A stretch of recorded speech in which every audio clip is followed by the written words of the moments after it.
సిపిఎస్లో ప్రథమంగా మొదలైన వ్యక్తిని కాబట్టి చెప్తున్నా. నా రిటైర్మెంట్ 2036 అంటే సిపిఎస్లో వచ్చిన వ్యక్తి 2036 తర్వాత పెన్షన్ తీసుకుంటాడు. ఈ ప్రభుత్వానికి వచ్చే నష్టం ఏం లేదు. ఎందుకు చెప్తున్నానంటే ఈరోజు 2036 దాకా ప్రతి నెల ఇప్పుడు ఏదైతే మనం 10% కట్ చేస్తున్నారో ప్రతి నెల 400 కోట్లు ప్రభుత్వం జమ చేయాలి. 400 కోట్లు జమ చేయకుండా ఆపడానికి అవకాశం ఉంది. అదే సంవత్సరానికి 5,000 కోట్లు మిగులుతాయి. అదేవిధంగా ఇంకా చూసుకోండి, దాదాపుగా ఇంకా 2036 దాకా అంటే ఎన్ని వేల కోట్లు ప్రభుత్వానికి ఆదాయ మార్గం ఉందో చెప్తున్నాం.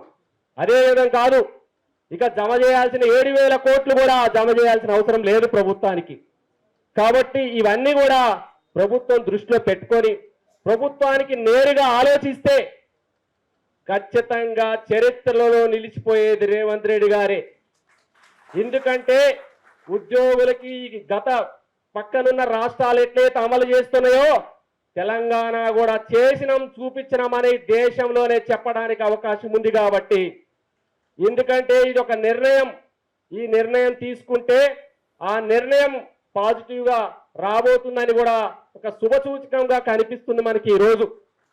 ఎందుకంటే ఇదే లాస్ట్ విద్రోహ దినం కావాలి, సెప్టెంబర్ 1 విద్రోహ దినం లాస్ట్గా కావాలి. నెక్స్ట్ రాబోయేది ఓపీఎస్లోనే మనం ఉండాలని ఖచ్చితంగా ఈ ప్రభుత్వం తీసుకోబోతున్న నిర్ణయంలో కూడా మనం హర్షం ఖచ్చితంగా వ్యక్తం చేయాల్సిన రోజు ఇదే రోజు మళ్ళీ రావాలని కోరుకుందాం.